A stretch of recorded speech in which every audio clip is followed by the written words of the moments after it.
Hi. The next question was sent to me by a patron of mine, and it's really an interesting one. It's one that you encounter the moment you start to awaken. The moment you start to change your life, to grow personally, then it just happens. The short version is there's no way back. You will lose people,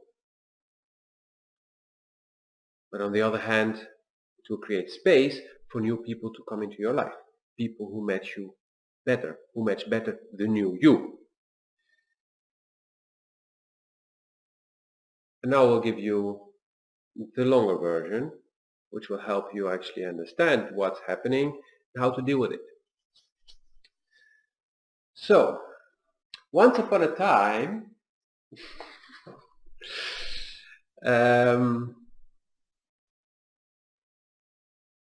yeah,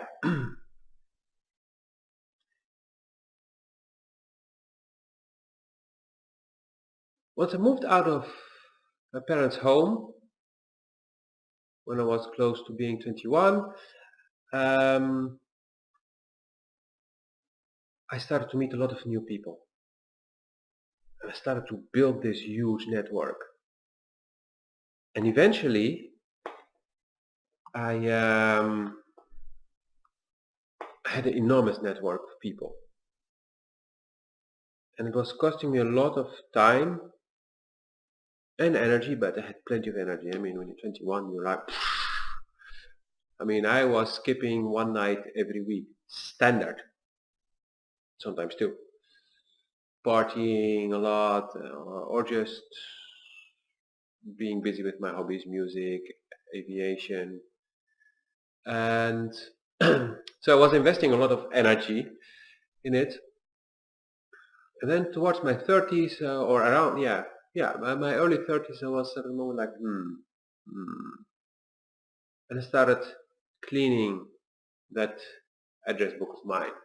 Yeah, we still had address books by then. And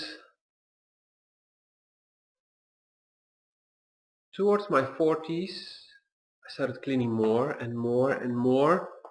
And then when I was about to turn 40, it was 2012, and I had my huge breakthrough.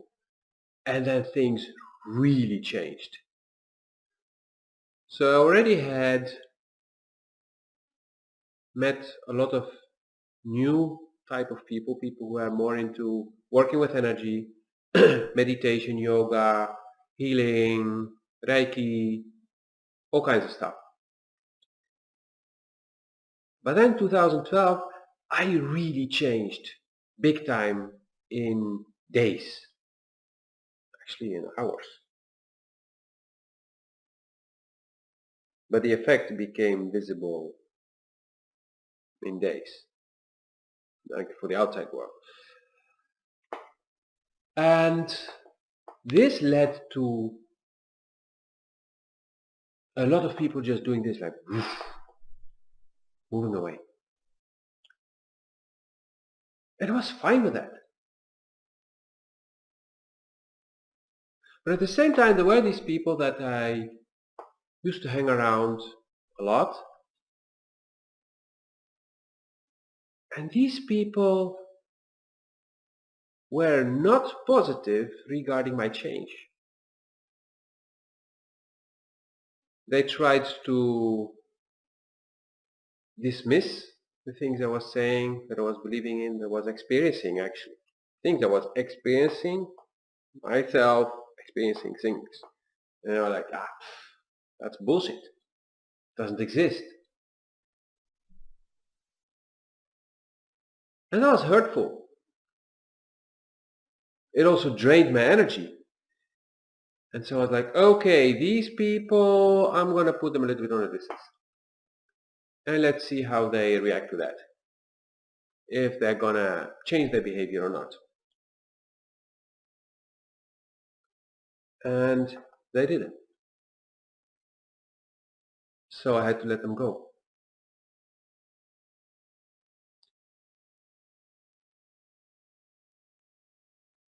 And in that same period, I also joined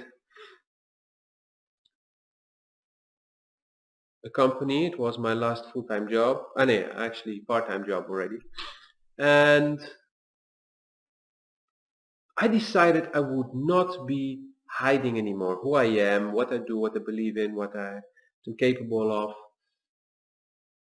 And so from day one when I walked to that company, I simply shared what I was doing. The thing was, I was not doing this before because I was afraid people would laugh at me or stuff like that. But now I was like, I don't care. And from that moment on, people were not making jokes. People were not laughing at me, except for one stupid person, but he was laughing about everything because he could not be serious about anything because he was so insecure about his way of being the smartass. And the day I told him that, he got upset and he never spoke to me since ever again. Okay, his process. He was still young.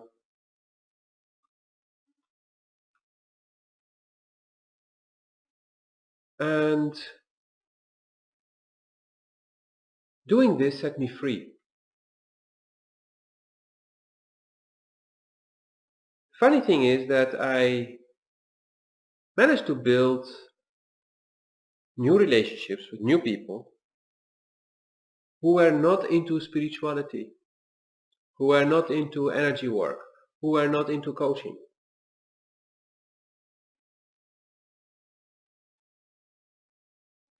I spent 4 weeks or 5 or 6, I don't remember, with one person, full days and big parts of the evenings as well, because we had to go on training in Belgium the whole week, and we would have dinner together, stay in a hotel, and so we would spend part of the evenings together talking and stuff. So we were like really together. And we are different. Very different backgrounds, different life experience. But there's something good in here, in the guy. And so we connected.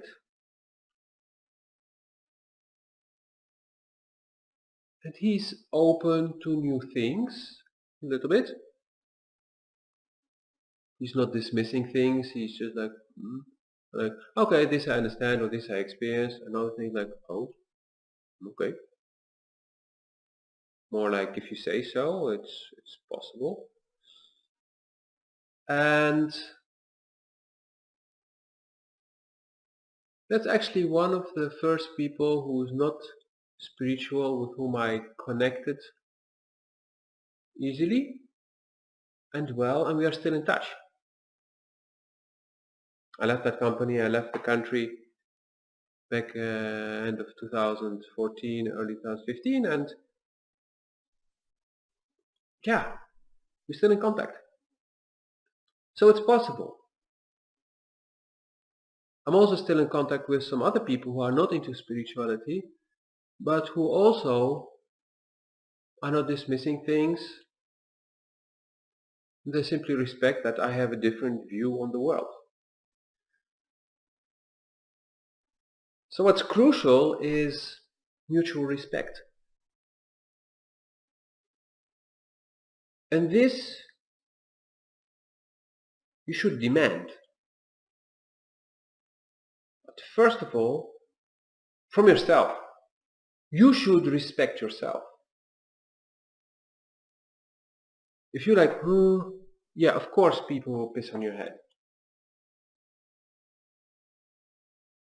If you look at a lion or lioness who they hunt from the horde of gazelles, it's the weakest one. If you see who's being bullied at school, it's the weakest one. Or at least the person behaving the weakest.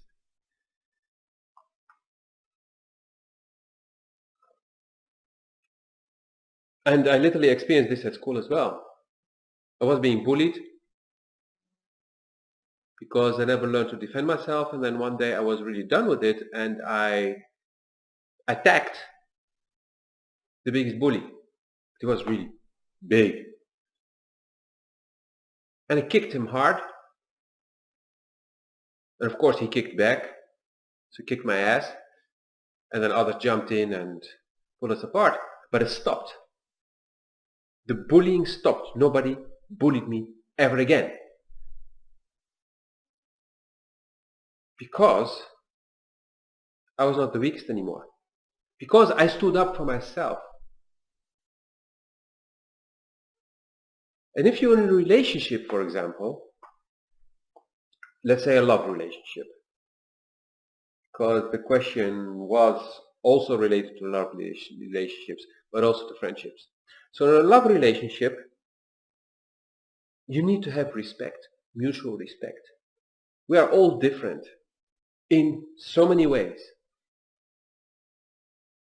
And if there is no respect, then for me it means end of relationship. Some say you should fight for it, you should this and that. Yes, you can have a very good conversation about it. But if that doesn't help, if the person simply is not willing to respect you, then there are two things. One, you do not respect yourself, so why should he or she respect you? They are not incentivized to do that. Two, if you do respect yourself, you need to put your boundaries and act on them. But generally, once you start respecting yourself, the other, so your partner, but also everyone around you will start respecting you. Or they will just hit a wall and break their noses.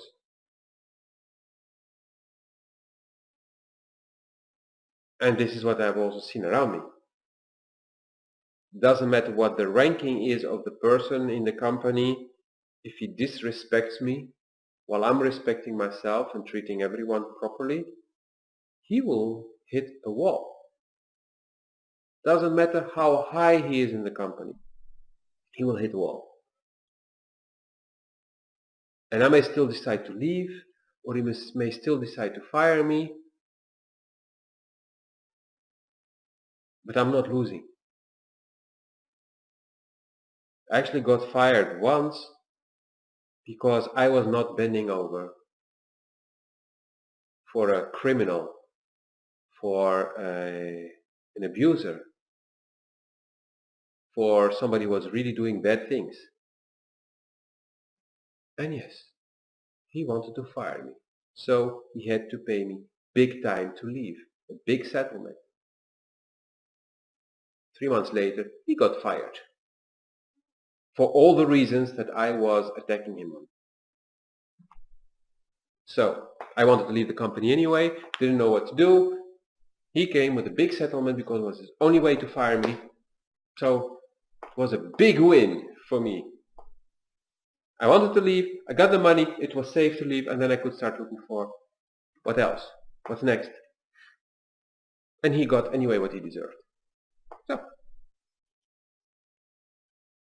I also did break off a relationship, twice actually, because of the lack of respect. And like really deep lack of respect. So for me it was like, okay, it ends here. Friendships also. I broke them off once there was no respect anymore. I also let some friendships slide away, get a little bit further, because there was no resonance and I just gave them space to adapt or to leave. Because I was standing in my truth.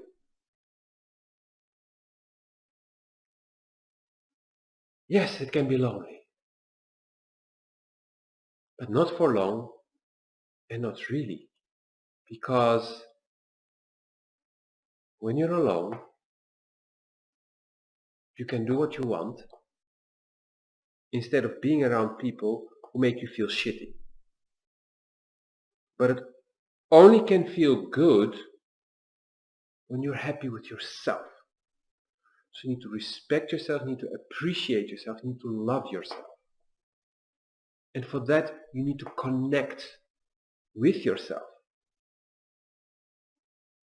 And for that, you need to start writing the way of your life. For that, you need to meditate in whatever shape or form to be able to connect, to hear that voice. Also to connect literally with your body, to feel it, to respect it, to love it, to heal the parts that have been hurt, physically or energetically or even both. I just saw today an article from somebody about getting in contact with your genitals, talking with them, listening to them, sending them love, healing them from the physical and emotional traumas. You probably remember my video about the circumcision. I had to deal with that. And also talk with my own genitals.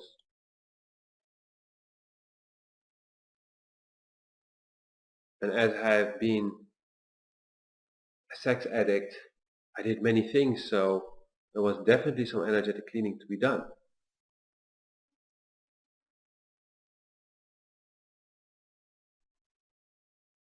So please, connect with yourself, your whole self, your whole being. Physical, energetic, spiritual, heart, soul, higher soul, everything. Love it. Balance the energy. And then start acting from there.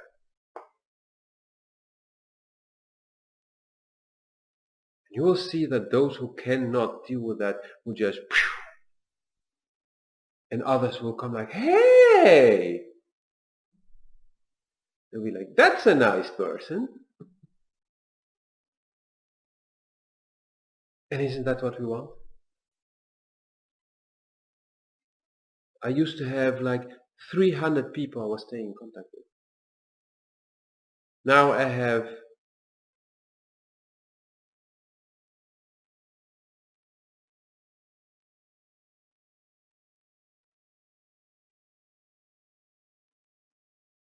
let's say if we talk about the people that I talk with at least once a month, I mean talking, contact, I would say maybe 30. No, actually less. I'm not going to count them now, but I believe it's less than 20. And if we would talk about weekly, weekly is really like weekly is like 1 or 2. Let's say every 14 days we'll be at 5 to 7, 8 maybe. And that's okay. That's fine. But these interactions are feeding me. They're fun, confronting sometimes, but it's worth it.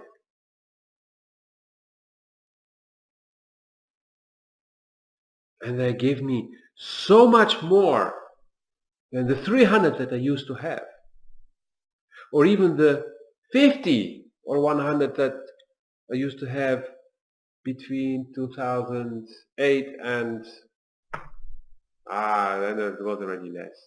Then I was already at 50, I guess. Yeah, let's say up to 50, 2008 till 2012, and then but the quality makes all the difference.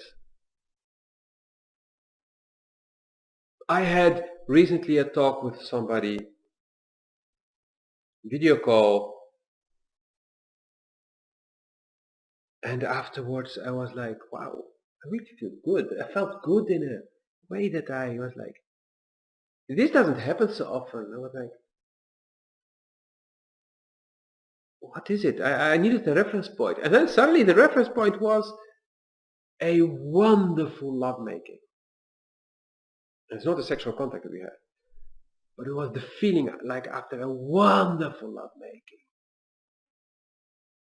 And I was like, okay, but there's no sexual thing between us. And then I realized, when is lovemaking? Wow! It's not about technique. It's not about what you do. It's about when you are fully yourself. And yes, during that conversation, we were both 100% ourselves. And that's why the conversation fed on such a deep level. As for a few days I was feeling like I had the best fuck ever. But the word fuck is actually the wrong word. The best lovemaking, the best connection ever. The best deep connection.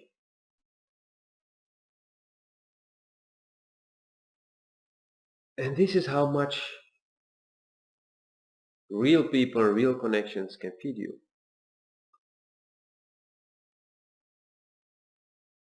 But I can still enjoy interacting with people who are not on this spiritual path. But less often, and we talk about different things. But honestly, I wouldn't know how to be in a love relationship with a person who's absolutely not into that. Till now it didn't work for me. People who are not into what I really liked, I couldn't last with them. Yeah, sex could be great, we would fuck like crazy. But there was always something missing, so it didn't last. So we would get into fights out of frustration.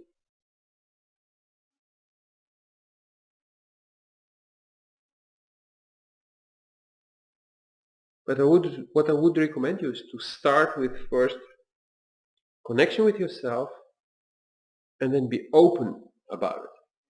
Be open about who you truly are, and then allow the others to respond to that.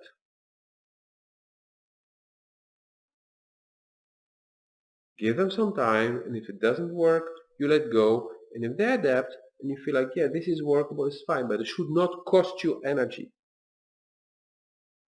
If it keeps costing you energy, then you know, like, okay, it's over.